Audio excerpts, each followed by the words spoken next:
जैसे ही हमास की ओर से लॉन्च किए गए क्रूज रॉकेट आसमान से नीचे गिरे, वैसे ही इजराइल की धरती थर्रा उठी। देखते ही देखते चारों तरफ धुआं फैल गया। इजराइल की ओर से इन दिनों गाजा पट्टी में किए जा रहे ताबड़तोड़ हमलों के जवाब में हमास भी लगातार बमबारी किए जा रहा है। कभी क्रूज मिसाइलों से हमला हो रहा है तो कभी बैलिस्टिक मिसाइलों के वार से इजराइल की धरती थर्रा जा रही है। इजराइल पर हमास के हमलों का वीडियो इन दिनों सोशल मीडिया पर छाया हुआ है। कई वीडियो में हमास के मिसाइल इजराइल पर गिरते नजर आ रहे हैं। जैसे ही हमास के मिसाइल्स की बरसात हुई, इजराइल में चारों तरफ चीख पुकार मच गई। जिस जगह पर मिसाइल गिरे वहां पर धुआं उठता हुआ नजर आया। कहा जा रहा है कि आतंकी संगठन हमास की ओर से लगातार किए जा रहे इन हमलों से इजराइल को बड़ा नुकसान हो रहा है। इजराइल से मिले हाईटेक वेपन्स के बाद हमास के हौसले बुलंद हैं।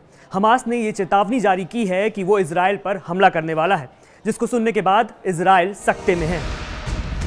इजराइल के साथ लड़ाई में उलझा हमास अपनी ताकत बढ़ा रहा है। लड़ाई जारी रखने के लिए हमास ने गाजा पट्टी में भर्ती अभियान शुरू किया है।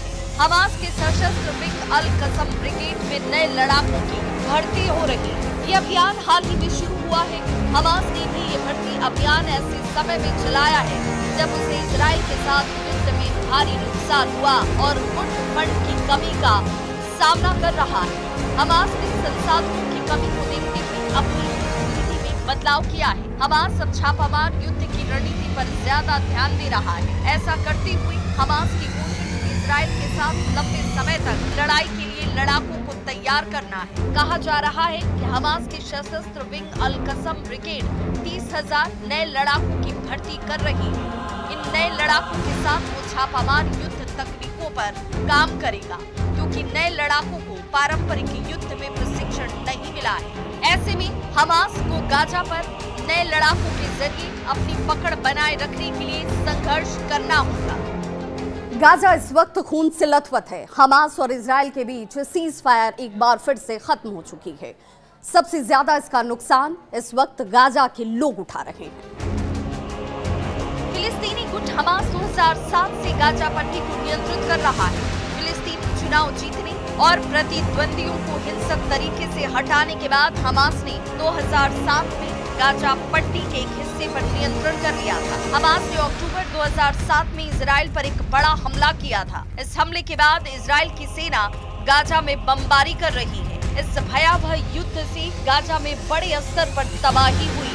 गाजा में 18 मार्च को इजराइल और हमास के बीच युद्ध विराम टूटने के बाद एक बार फिर लड़ाई तेज हो चुकी है। मार्च में युद्ध विराम टूटने के बाद से गाजा में 1827 लोगों की मौत हुई और 4,828 घायल हुए। वहीं 7 अक्टूबर को युद्ध शुरू होने के बाद से अब तक गाजा में 51,201 लोगों की जान जा चुकी है। वहीं 1,16,869 लोग घायल हुए हैं। हमास की ओर से अचानक किए गए मिसाइल अटैक से इजराइल में चारों ओर तबाही मची हुई है। हर रोज जान माल का भारी नुकसान हो रहा है और ऐसे में इजराइल भी अब जवाबी हमले की तैयारी में है। अचानक तड़के हमलों की शुरुआत हुई। हमास के लड़कों ने इजरायली सेना के कब्जे वाले पूर्वी तफ्फाह इलाके में भारी बमबारी की। इससे इस इलाके में धुएं का गुबार छा गया। कई इमारतें जमींदोज हो गयी। कुछ दिन पहले भी हमास ने कई इलाकों पर हवाई हमले किए थे, जिसमें अब तक कई लोग मारे जा चुके हैं।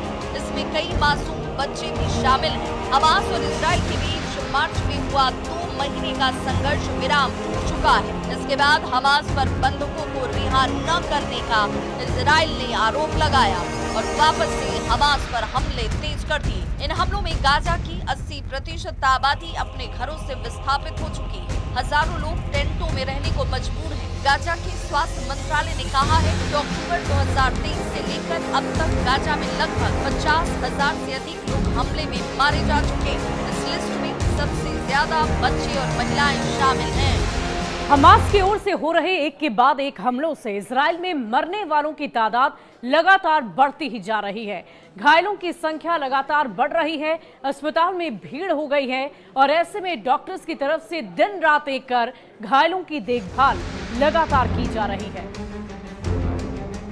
इजराइल ने हमास पर उनकी शर्तों को न मानने का इल्जाम लगाते हुए भारी बमबारी शुरू कर दी है। जिसमें पिछले 2 दिनों में सैकड़ों लोग मारे जा चुके हैं। मरने वालों में ज्यादातर महिलाएं और बच्चे हैं। इजराइल और हमास के बीच सीज़फायर की कोशिशें बार-बार नाकाम हो रही हैं। इजराइल का कहना है कि हमास उसकी शर्तों को मानने को तैयार नहीं है, जिसके जवाब में उसने गाजा पर भारी बम वर्षा शुरू कर दी है। पिछले 2 दिनों में 92 से ज्यादा लोग इस हिंसा का शिकार बन चुके हैं, जिसमें ज्यादातर महिलाएं और बच्चे शामिल हैं। गाजा के अस्पताल लाशों और घायलों से भरे पड़े हैं और मानवीय संकट गहराता नजर आ रहा है। ये पूरा विवाद 7 अक्टूबर 2023 को इजरायली जमीन पर हुए हमास के हमले से जुड़ा हुआ है, जिसमें 1200 से ज्यादा लोग मारे गए थे। हमास के इस नरसंहार ने इजराइल को हिलाकर रख दिया और उसके जवाब में इजराइल ने गाजा पर अब तक की सबसे भीषण सैन्य कार्रवाई शुरू कर दी।